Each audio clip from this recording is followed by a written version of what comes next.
엄마, 그 냄새나는 파마약 손으로 내 손님들 만지지 마세요. 그리고 내일까지 이 가게에서 짐 빼세요. 강남 세계지점, 연매출 15억. 30년간 제 모든 것을 바쳐 일궈온 미란헤어의 차가운 대리석 바닥 위에서 제 배 아파 낳은 딸 지은이가 마치 길거리에 더러운 것을 보듯 저를 쳐다보며 말했습니다. 불과 사흘 전 법무사 사무실에서 세계지점 전체 명의를 넘겨주던 그날 지은이는 제 손을 부여잡고 어린아이처럼 눈물을 펑펑 쏟았었습니다. 엄마, 내가 엄마의 꿈, 내 목숨처럼 지킬게. 평생 이 은혜 잊지 않고 갚을게. 정말이야, 엄마. 하지만 등기부등본의 잉크가 마르기도 전인 오늘, 딸의 눈빛은 시베리아 벌판보다 차가웠고 그 목소리엔 지난 30년 모녀의 정이 단 한 조각도 남아있지 않았습니다. 엄마 스타일은 구식이라고요. 촌스럽다고. 제발 우리 가게 물 흐리지 말고 좀 나가주세요. 그 순간 제 손에 들려있던 가위가 힘없이 바닥으로 떨어졌습니다. 차르르륵. 30년간 제 분신과도 같았던 수천만 원을 호가하는 독일제 명품 가위가 타일 바닥에 부딪히며 제 심장이 찢어지는 듯한 비명을 질렀습니다.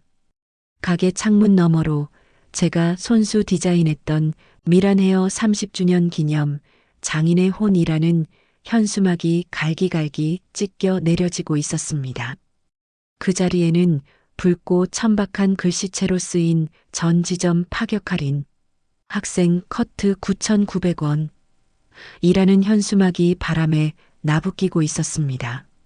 딸은 제게 한마디 상의도 없이 30년 자부심을 단돈 9,900원에 팔아넘기고 있었습니다. 안녕하세요. 저는 올해 66이 된 박미란이라고 합니다. 제가 평생을 바쳐 일궈온 미용실이 제 딸의 손에 어떻게 무너졌는지, 그리고 제가 어떻게 피눈물을 삼키며 그 모든 것을 되찾았는지, 힘겹지만 꼭 들려드리고 싶은 제 처절했던 복수의 기록을 지금부터 시작하겠습니다. 사연 시작 전 구독과 좋아요 눌러주시면 저에게 큰 힘이 됩니다. 행복하세요. 1994년 제가 33살 되던 해에 시작했던 작은 미용실. 30년이 지난 지금은 강남 노른자 땅에 세계지점을 둔 연매출 15억 원의 알짜배기 기업이 되었습니다. 시가만 20억 원. 바람난 남편과 이혼하고 받은 위자료 500만 원으로 시작해 홀로 딸 하나 키우며 오직 제 손끝 기술 하나로 일궈낸 제 인생의 전부였습니다. 2023년 10월 15일. 그날은 제 인생이 송두리째 뒤바뀐 날이었습니다. 미국에서 헤어 디자인을 공부하고 5년 만에 돌아온 딸 지은이가 엄마 밑에서 처음부터 배우고 싶다. 미국의 화려함보다 엄마의 따뜻한 손길이 더 위대하다는 걸 깨달았다며 눈물로 호소한지한 달째 되는 날이었습니다. 저는 그저 늦게나마 철이 든 딸이 기특하고 기뻐 제 모든 것을 물려주기로 결심했습니다. 오후 1시 법무사 사무실의 무거운 공기 속 회의실 테이블 위에 3개의 증여 계약서가 나란히 놓여 있었습니다.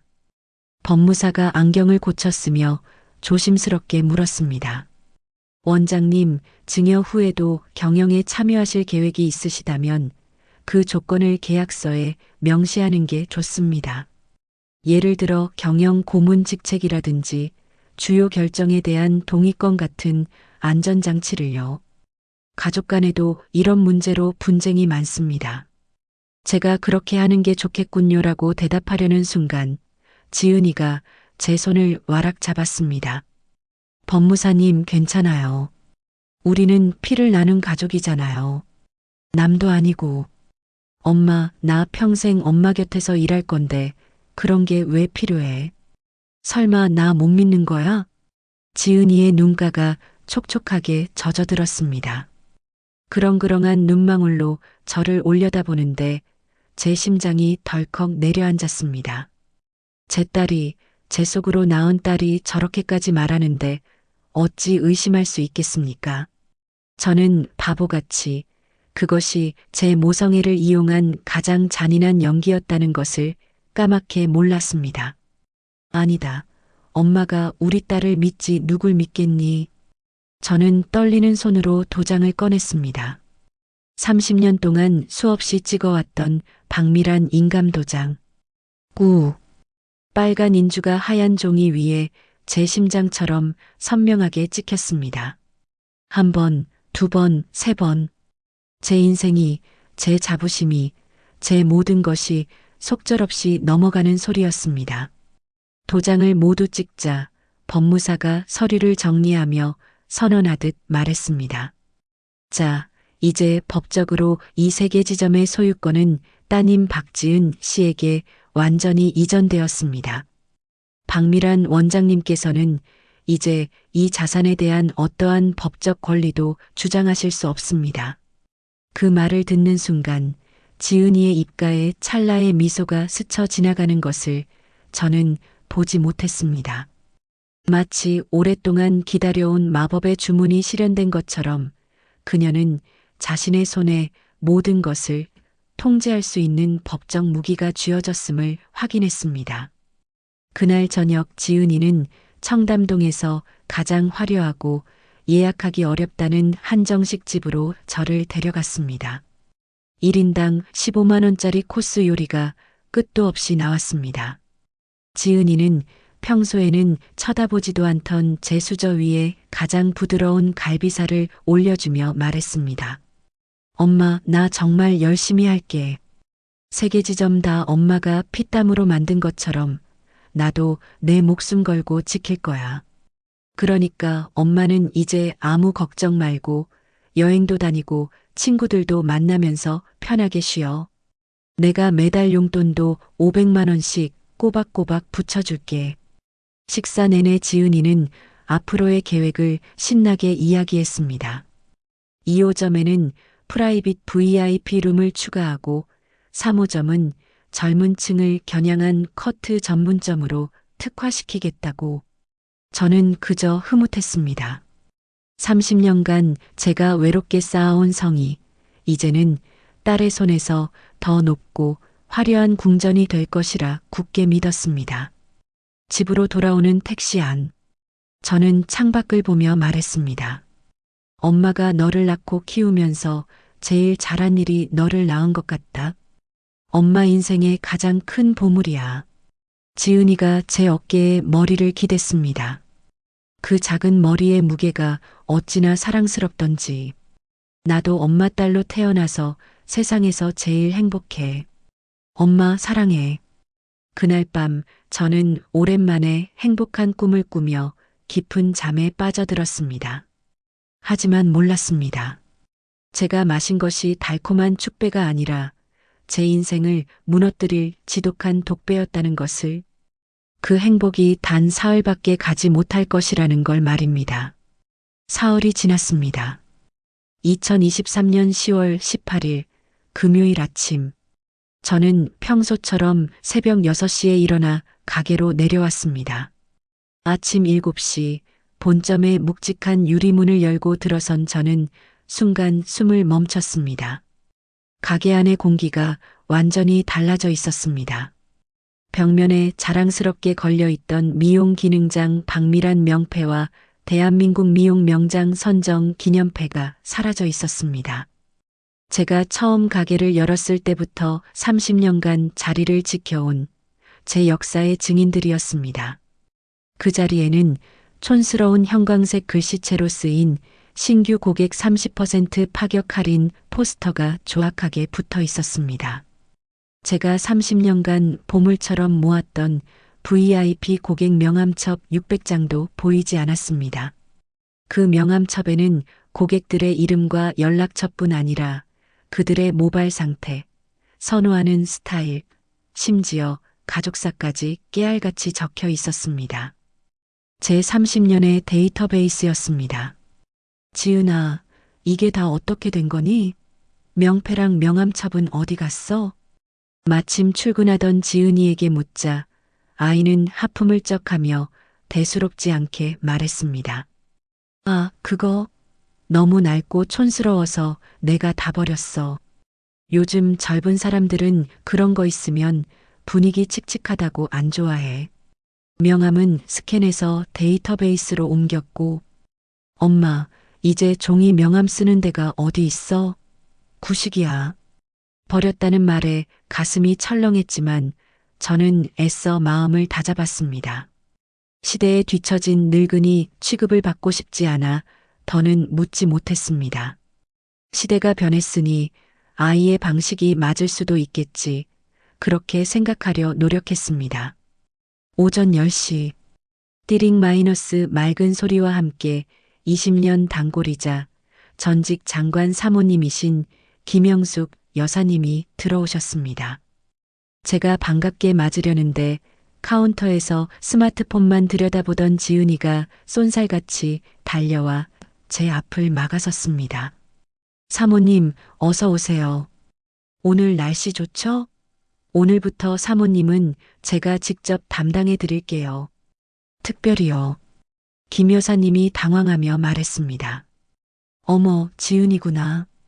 근데 나는 미란 원장님한테 예약했는데 오늘도 뿌리 염색하고 다듬어야지. 지은이가 제 어깨를 은근히 밀치며 능숙하게 웃는 얼굴로 거짓말을 했습니다. 아, 엄마가 요즘 손목 터널 증후군이 심해지셔서요. 가위질을 오래 못하세요. 그래서 VIP 고객님들은 당분간 제가 전담하기로 했답니다. 제 실력도 엄마 못지않으니 한번 믿어보세요. 제 손목이 안 좋다니요. 매일 아령으로 단련해서 웬만한 남자보다 악력이 좋은 제 손목인데 어이가 없어 멀쩡하다고 말하려는데 지은이가 제 등 뒤에서 옆구리를 세게 꼬집으며 마치 눈으로 욕을 하는 것 같았습니다. 조용히 좀 해. 늙은이 망신당하게 하지 말고. 라는 무언의 압박. 김 여사님이 난처한 표정으로 어머, 원장님 아프시면 안 되는데 그럼 오늘은 지은이한테 맡겨볼까? 라고 하셨습니다. 그날 하루 동안 5명의 VIP 고객이 왔고 5명 모두 지은이가 그런 식으로 가로챘습니다. 30년 동안 단 한 번도 없었던 일이었습니다. 그날 저녁 저는 지은이를 2층 살림집으로 불렀습니다. 왜 거짓말까지 하며 고객들을 가로챘냐고 묻자 지은이의 표정이 뱀처럼 차갑게 굳었습니다. 엄마, 이제 이 가게는 내 거야. 내가 운영하는 거라고. 법적으로 이 가게 주인은 나야. 내 가게 손님을 내가 맡겠다는데 뭐가 문제야? 그리고 거짓말. 엄마 건강 걱정해서 그런 건데 그게 그렇게 잘못이야? 그 목소리가 너무나 낯설었습니다. 차갑고 날카롭고 저를 경멸하는 말처럼 들렸습니다. 다음 주 월요일 더 끔찍한 사건이 터졌습니다. 단골 고객인 박정희 여사님에게서 울먹이는 전화가 왔습니다. 어제 3호점에 갔었는데 지은이가 전 직원들 앞에서 우리 엄마 이제 완전 은퇴하셔서 가게에 안 나온다. 옛날 사람이라 감도 다 떨어졌고 이젠 집에서 쉬실 때 됐다. 앞으로는 나한테 받으셔야 한다고 말했다는 겁니다. 제가 은퇴를 언제 했냐고 소리치자 지은이는 전화를 빼앗아 들고는 제 말을 딱 잘랐습니다. 엄마, 솔직히 말할게. 엄마 스타일은 이제 구식이야. 촌스럽다고. 요즘 젊은 고객들은 엄마 같은 아줌마 파마, 사모님 머리 안 해. 엄마가 계속 가게에 나오면 우리 가게 물 흐려지고 이미지만 안 좋아져. 젊은 감각으로 가야 한다고. 가슴이 거대한 망치로 얻어맞은 듯 쿵 하고 내려앉았습니다. 내 30년 기술이, 내 자부심이 아줌마 파마라니. 그럼 내가 30년간 만든 가게에서 쫓겨나라는 말이니? 쫓겨나는 게 아니야. 그냥 세대 교체하는 거지. 엄마, 이제 시대의 흐름을 좀 받아들여. 제발. 지은이가 태연하게 말했습니다. 그리고는 제게 다가와 귓가에 소름 끼치는 목소리로 속삭였습니다. 그 목소리에는 단순한 악의가 아닌 뒤틀린 열등감과 자기 합리화가 끈적하게 배어 있었습니다. 그리고 엄마 잘 들어. 평생 엄마 그늘 아래서 박밀한 딸로 사는 거 이제 지긋지긋해. 난 엄마 복제품이 아니라고. 나는 엄마랑 달라. 엄마는 그냥 구식 기술자지만 나는 사업을 아는 경영자야. 그러니까 제발 그 냄새나는 파마약 손으로 내 귀한 손님들 만지지 마. 엄마 손에서 나는 그 독한 파마약 냄새. 손님들이 뒤에서 역겹다고 클레임 거는 거 몰랐어? 그리고 내일까지 이 가게에서 짐 빼. 여기 2층 살림집. 내가 인테리어 싹 해서 내 작업실로 쓸 거니까. 그 순간이었습니다. 저는 제 배 아파 낳은 딸이 사실은 제 인생을 동경하면서도 동시에 파괴하고 싶어 하는 무서운 질투심에 사로잡힌 약탈자였다는 것을 깨달았습니다. 그날 밤 저는 뜬 눈으로 밤을 새웠습니다. 새벽 3시 저는 조용히 핸드폰을 들었습니다. 그리고 며칠 전 친구가 혹시 모르니 꼭 저장해 둬라며 보내준 번호를 찾아 눌렀습니다. 법무법인 정혜 김태현 변호사. 이제 피비린내 나는 전쟁이 시작된 것이었습니다. 다음 날 아침 저는 제 손으로 직접 짐을 쌌습니다. 지은이는 제가 짐을 싸는 동안 소파에 다리를 꼬고 앉아 잡지를 뒤적이며 마치 남의 집 이사를 구경하듯 했습니다. 제가 남편의 유품인 낡은 사진첩을 챙기려 하자 지은이가 비웃으며 말했습니다. 엄마, 그런 촌스러운 것 좀 버려. 새 출발하려면 과거는 깨끗이 잊어야지. 저는 대꾸하지 않았습니다. 지금은 싸울 때가 아니었습니다. 저는 조용히 제 옷가지와 최소한의 짐만 챙겨 집을 나섰습니다. 가게를 나오자마자 본점의 핵심 디자이너였던 지영이에게서 전화가 왔습니다. 원장님, 지금 어디세요? 지은 원장님이 저희 셋 다 해고했어요.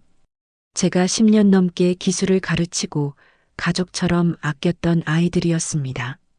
급히 근처 카페에서 만나자 아이들은 눈이 퉁퉁 부은 채 억울함을 토로했습니다. 원장님 죄송해요. 저희가 어떻게든 버텨보려고 했는데 지은 원장님이 저희 월급을 30% 깎겠다고 했어요. 이유를 물으니 너희들 실력은 딱 그 정도라면서요. 그리고 저희 보고 원장님 라인이라며 앞으로 VIP 고객은 절대 맡기지 않을 거라고 샴푸나 제대로 하라고 모욕을 줬어요. 최고 수준의 디자이너들에게 샴푸만 하라는 것은 요리사에게 설거지만 하라는 것과 같은 인격적인 살인이었습니다. 저는 아무 말도 할 수 없었습니다. 제 딸이 저의 가장 든든한 날개였던 제 사람들을 먼저 잘라내고 있었던 것입니다. 오후 2시 지은이에게서 전화가 왔습니다. 당장 본점으로 다시 오라는 것이었습니다. 가게에 도착하자 지은이는 리셉션 서랍에서 차가운 표정으로 서류 한 장을 꺼내 제 앞에 내밀었습니다. 이거 사인해. 직원들 싹 다 재계약했어. 엄마도 법적으로 직원이니까 계약서 써야 해. 엄마는 이제부터 3호점 매니저야. 월급은 250만 원. 주 6일 근무고 지각하면 시급에서 깔 거야. 실적 못 채우면 그것도 월급에서 제할 거고. 제가 30년간 키운 가게에서 제 딸이 저에게 월급 250만 원짜리 비정규직 계약서를 내밀고 있었습니다. 제가 기가 막혀 아무 말도 못하자 지은이가 서류를 리셉션 위에 툭 던졌습니다. 엄마, 싫으면 안 해도 돼. 그럼 집에서 조용히 쉬든지. 아, 그리고 본점은 이제 저가 미용실로 바꿀 거야. 커트 9,900원, 펌 29,900원. 이게 요즘 대세거든.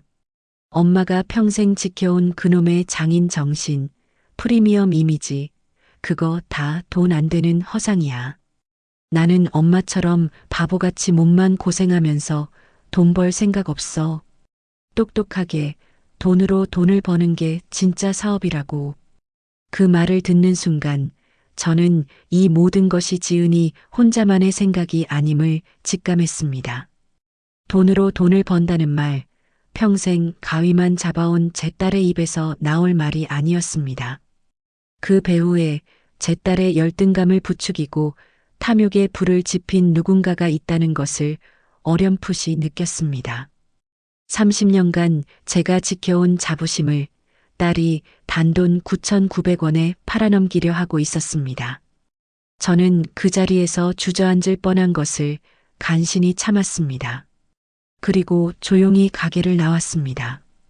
이미 변호사와 모든 계획을 세운 뒤였기 때문입니다. 그날 저녁 저는 오래된 친구 영희 언니의 집으로 거처를 옮겼습니다. 남편도 없이 혼자 애지중지 키운 제 딸을 법정에 세워야 한다는 사실에, 그리고 그 아이를 그렇게 만든 보이지 않는 손에 대한 분노에 심장이 갈기갈기 찢기는 것 같았습니다. 서초동에 위치한 법무법인 정의. 김태현 변호사는 40대 초반의 차분하지만 눈빛이 날카로운 인물이었습니다. 저는 그동안 녹음해둔 지은이의 막말과 해고당한 직원들이 써준 사실확인서, 그리고 VIP 고객들의 증언이 담긴 녹취 파일을 그에게 건넸습니다. 변호사가 서류를 꼼꼼히 읽더니 심각한 표정으로 말했습니다. 원장님, 증여 취소 소송의 핵심은 배은행위의 입증입니다. 이 정도 증거라면 승산이 있습니다. 하지만 따님 쪽에서도 만만치 않게 나올 겁니다. 힘든 싸움이 될 겁니다. 변호사님, 저는 모든 걸 잃었습니다. 더 이상 무서울 게 없습니다. 제 인생을 되찾을 수만 있다면 지옥이라도 가겠습니다. 김 변호사는 제 눈빛을 보고 고개를 끄덕였습니다. 알겠습니다. 바로 소송을 시작하겠습니다. 11월 2일 법원에 증여계약 취소 청구 소송 소장이 제출되었습니다. 하지만 며칠 후 지은이는 더 악랄하고 치밀하게 나왔습니다. 저를 업무방해와 명예훼손, 무고죄로 역고소했고 제가 직원들을 선동하여 가게를 망하게 하려 했다는 거짓 소문을 퍼뜨렸습니다. 그리고 결정적으로 제 모든 은행 계좌에 가압류를 걸었습니다. 통장에 3천만 원을 한 푼도 쓸 수 없게 되었습니다. 생활비조차 막막해진 순간 제게 뜻밖의 전화가 걸려왔습니다. 20년 단골인 김영숙 여사님이었습니다. 원장님, 제가 다 들었어요. 그 천하에 몹쓸 것이 어떻게 그런 짓을.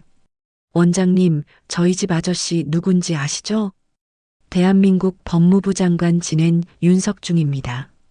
지금은 은퇴했지만 법조계에서 제 남편 이름 석자 모르는 사람 없습니다. 제가 당장 남편에게 연락해서 우리나라 최고의 변호사를 붙여드리겠습니다. 돈 걱정은 추호도 마세요.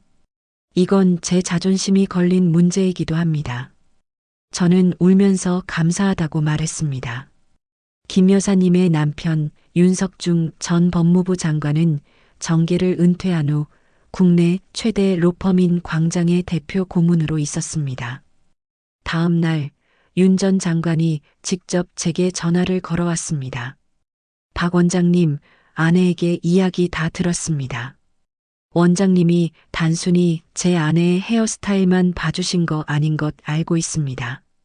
20년간 친구처럼 언니처럼 마음을 나누고 지내셨는데 원장님 힘드실 때 제가 당연히 도와드려야죠.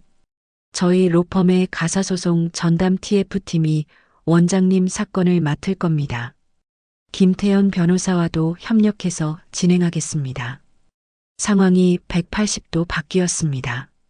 법률구조공단의 문을 두드리려 했던 제가 대한민국 최고의 로펌의 전폭적인 지원을 받게 된 것입니다.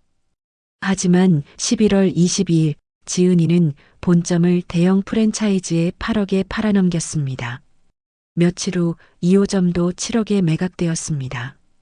30년간 쌓아온 것이 한 달 만에 공중분해되고 있었습니다. 저는 본점 앞에 찾아가 무너져 내리는 미란에어 간판을 보며 주저앉아 울었습니다. 그때 김영숙 여사님을 필두로 수십 명의 단골 고객들이 저에게 몰려왔습니다. 원장님, 울지 마세요. 적각 가게가 대수입니까? 원장님한테는 우리가 있잖아요. 30년 동안 원장님 손끝을 거쳐간 600명의 고객들이 원장님의 진짜 재산입니다. 그날 저녁 김 여사님이 만든 미란헤어 수호 단톡방에는 순식간에 200명이 넘는 단골 고객들이 모였습니다. 변호사, 회계사, 기자 등 각계각층의 전문가들이었던 그들은 십시일반으로 소송 비용과 임시 가게 보증금을 모으기 시작했습니다. 일주일 후 무려 1억 5천만 원이라는 거금이 모였습니다. 저는 깨달았습니다. 제가 30년간 쌓아온 건 건물이 아니라 돈으로 살 수 없는 사람의 마음이었다는 것을, 그것은 그 누구도 빼앗을 수 없는 제 진짜 자산이었습니다. 로펌의 TF팀과 본격적인 재판 준비를 시작했습니다. 변호인단은 지은이가 처음부터 계획적으로 가게를 빼앗으려 했다는 더 확실한 스모킹 건이 필요하다고 말했습니다. 배은행위만으로는 증여 취소는 가능하지만 사기죄를 입증하기는 어렵다는 것이었습니다. 그때 제 핸드폰이 울렸습니다. 모르는 번호였습니다. 혹시 박미란 원장님이신가요? 저는 정미선이라고 합니다. 지은 씨랑 미국 유학 시절 같은 미용학원을 다녔던 사람이에요. 뉴스 기사 보고 연락드렸어요. 정미선이라는 분이 조심스럽게 말을 이었습니다. 원장님, 지은 씨가 미국에 있을 때부터 계획했어요. 엄마 가게를 통째로 인수해서 팔 거라고요. 작년 말 동창 모임에서 술에 취해 자랑하듯이 말했다고 합니다. 미국에서 사업한다는 마이클이라는 남자친구와 같이 왔었는데 내 엄마는 한물간 기술자일 뿐 더 사업 발전이 없다. 넌 경영 감각이 있는 사업가다. 그 낡은 가게를 현대적인 프랜차이즈로 바꾸면 큰 돈을 받고 팔 수 있다며 그 남자가 부축이니까 엄마만 잘 구슬러서 가게들 증여받아 팔아서 그 남자가 하는 프랜차이즈 사업에 투자할 거다고 했다더군요. 그리고 그녀는 말을 이었습니다. 제가 그때 너무 어이가 없어서 녹음을 해뒀습니다. 원장님께는 죄송하지만 엄마 돈으로 흥청망청 쓰며 편하게 유학생활하는 지은 씨가 저는 곱게만 보이지 않았거든요. 제 심장이 얼어붙는 것 같았습니다. 역시나 배우가 있었습니다. 제 딸의 열등감을 파고들어 탐욕의 불길을 지핀 악마가 존재했던 것입니다. 30분 후 강남역 근처 카페에서 만난 정미선 씨가 핸드폰의 재생 버튼을 눌렀습니다. 시끄러운 술집 소음 사이로 명백히 지은이의 목소리가 들려왔습니다. 우리 엄마 완전 순진에 빠졌지. 내가 한국 들어가서 눈물 좀 짜면서 엄마 나 평생 엄마 곁에서 일하고 싶어라고 하니까 그냥 홀랑 넘어가더라고. 마이클이 그러는데 엄마 같은 사람들은 평생 가위질이나 하는 장사꾼이라 절대 큰 돈은 못 번대. 진짜 돈은 경영으로 버는 거라고. 증여받으면 바로 쫓아낼 거야. 그 촌스러운 가게 3개 지점 다 팔아버리고 20억 정도면 마이클 사업에 투자해서 대박 낼 수 있어. 그럼 나도 이제 사모님 소리 듣는 거지. 그 지긋지긋한 파마향 냄새. 이제 안 맡아도 된다고. 우리 엄마야 내가 용돈 좀 드리고 살면 엄마도 더 편하지 뭐, 안 그래? 녹음이 끝났습니다. 저는 온몸의 피가 차갑게 식는 것을 느꼈습니다. 변호인단은 주먹을 불끈 쥐며 환호성을 질렀습니다. 원장님 이겼습니다. 이건 배은행위를 넘어 명백한 사기입니다. 이 녹음 파일 하나면 모든 것을 되돌릴 수 있습니다. 증여 취소는 물론 매각 대금에 대한 부당이득 반환 청구까지 가능합니다. 변호인단은 즉시 녹음 파일을 증거로 법원에 제출하고 사기 및 공갈 혐의로 지은이를 형사 고소했습니다. 12월 28일 첫 재판이 열렸습니다. 서울중앙지방법원 417호 법정. 저는 원고석에, 지은이는 피고석에 앉았습니다. 딸과 법정에서 마주한다니 가슴이 찢어지는 것 같았지만 저는 눈을 피하지 않았습니다.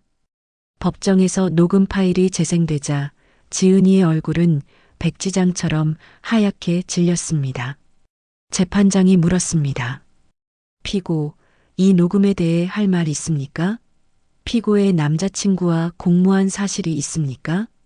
지은이는 떨리는 목소리로 술에 취해 한 말일 뿐 진심이 아니었다고, 남자친구는 아무 상관없다고 변명했지만 재판장의 표정은 싸늘했습니다. 피고는 실제로 그렇게 행동했습니다. 다음 재판일에 최종 판결을 내리겠습니다. 재판장이 망치를 두드렸습니다. 땅, 땅, 땅. 그 소리가 지은이의 인생에 종말을 고하는 소리처럼 들렸습니다. 2024년 1월 15일 최종 판결일.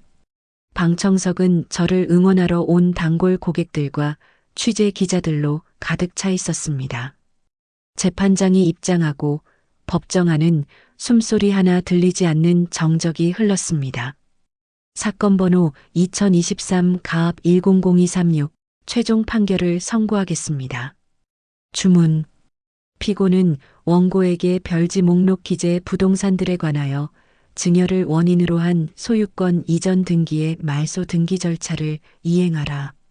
또한 피고가 제3자에게 매각한 부동산들의 매각 대금 중 재반 비용을 제외한 15억 원을 원고에게 부당이득금으로 반환하라.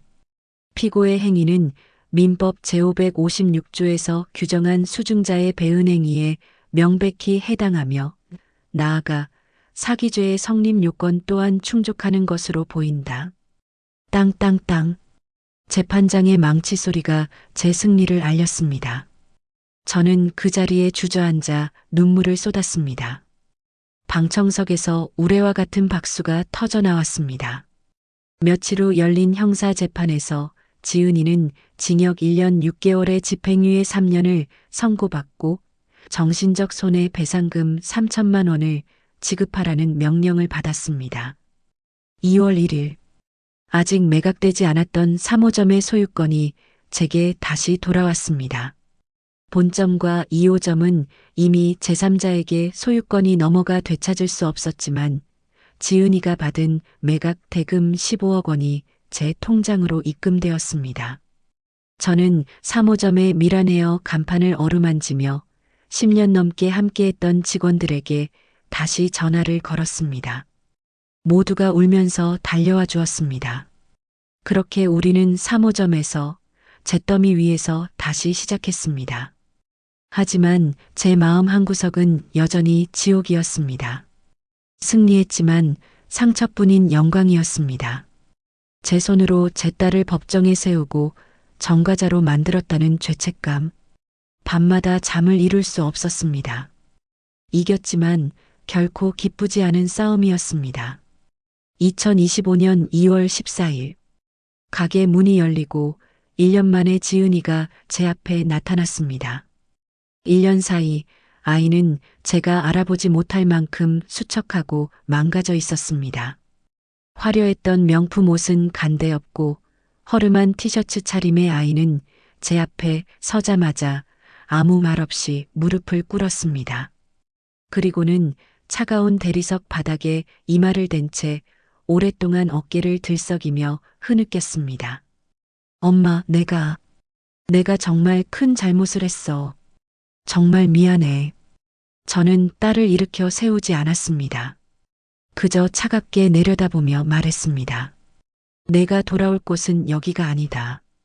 너는 내 30년 인생을, 내 자부심을, 그리고 이 세상 마지막까지 너를 믿었던 내 믿음을 모두 짓밟았다. 엄마, 제발 한 번만 기회를 줘. 나 이제 아무것도 없어. 그 남자도 나 버리고 도망갔고 친구들도 다 등 돌렸어. 나 갈 곳이 없어, 엄마. 그래서 돌아온 것이냐? 갈 곳이 없으니, 기댈 곳이 없으니, 이제 와서 엄마를 찾는 것이냐? 내가 나에게 휘두른 칼에 베인 상처가 아직 아물지도 않았다.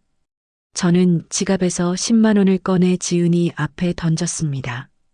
이 돈 받고 다신 내 앞에 나타나지 마라. 나는 너 같은 딸 둔 적 없다. 오늘부터 너와 나는 모녀의 연을 끊는다. 이것이 내가 너에게 베푸는 마지막 잡이다. 지은이는 바닥에 떨어진 돈을 보며 절망적으로 울부짖었지만 저는 끝내 뒤돌아보지 않았습니다. 그것이 제가 제 자신을 지키는 유일한 방법이었습니다. 독사는 제 새끼를 품을지언정 저는 제 심장을 뜯어먹은 자식을 다시 품을 수 없었습니다. 몇 달 후 저는 중요한 결정을 내렸습니다. 미란 헤어 사모점과 제 모든 재산을 사회에 환원하여 저를 믿고 지지해준 단골 고객들과 직원들이 주인이 되는 미란 헤어 협동조합으로 전환했습니다.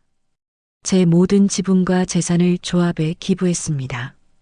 이제 이 가게는 더 이상 제 개인의 것이 아닌 저를 믿어준 모두의 것이 되었습니다.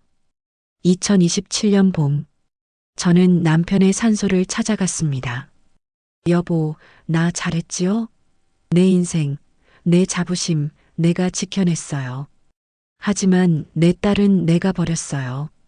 내가 너무 잔인한 걸까요? 당신이라면 어떻게 했을까요? 산 위에서 부는 바람이 마치 괜찮다고, 잘했다고 저를 위로해 주는 것 같았습니다. 그날 저는 남편의 묘비 앞에서 한참을 울었습니다. 후회는 없었지만 가슴은 시리도록 아팠습니다. 2025년 가을, 미란 헤어 협동조합은 강남에서 가장 예약하기 어려운 미용실이 되었습니다. 진심은 결국 통하는 법이었습니다. 어느 날 가게 앞으로 택배가 하나 배달되었습니다. 발신인은 박지은. 상자 안에는 삐뚤빼뚤한 글씨로 쓴 긴 편지와 지은이가 지방의 작은 미용실에서 샴푸 보조로 일하며 매달 5만 원씩 꼬박 모았다는 100만 원짜리 돈 봉투가 들어 있었습니다. 편지에는 이렇게 쓰여 있었습니다.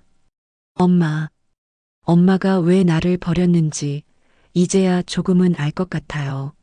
저는 엄마에게 용서를 받을 자격이 없어요. 평생 이렇게 속죄하며 살게요. 이 돈은 제가 1년 넘게 샴푸 보조로 일하며 모은 돈이에요. 엄마가 마지막으로 준 10만 원, 10배로 갚고 싶었어요. 부디 건강하세요. 다시는 엄마 앞에 나타나지 않겠습니다. 죄송해요, 엄마. 저는 그 편지를 품에 안고 소리 없이 눈물을 흘렸습니다. 딸을 완전히 용서할 수는 없겠지만 지은이가 자신의 잘못을 진심으로 뉘우치고 새로운 삶을 살아가려 한다는 사실에 아주 작은 위안을 얻었습니다. 저는 그 돈을 쓰지 않고 청소년 미혼모 자립지원센터에 박지은의 이름으로 기부했습니다. 저는 이제 미란 헤어 협동조합에서 저를 믿어주는 사람들과 함께 평온한 노후를 보내고 있습니다. 늦었지만 저는 제 인생의 주도권을 되찾았습니다. 완벽한 행복은 아닐지라도 저는 이 상처를 끌어안고 꿋꿋하게 제 길을 걸어갈 것입니다. 제 이야기를 끝까지 들어주셔서 감사합니다. 저는 배신에 대한 가장 큰 복수는 그들을 저의 인생에서 완전히 지워버리고 나 스스로가 더 행복해지는 것이라고 생각합니다. 여러분들이었다면 어떻게 하셨을까요?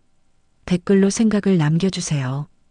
구독과 좋아요 눌러주시면 저에게 큰 힘이 됩니다. 감사합니다. 행복하세요.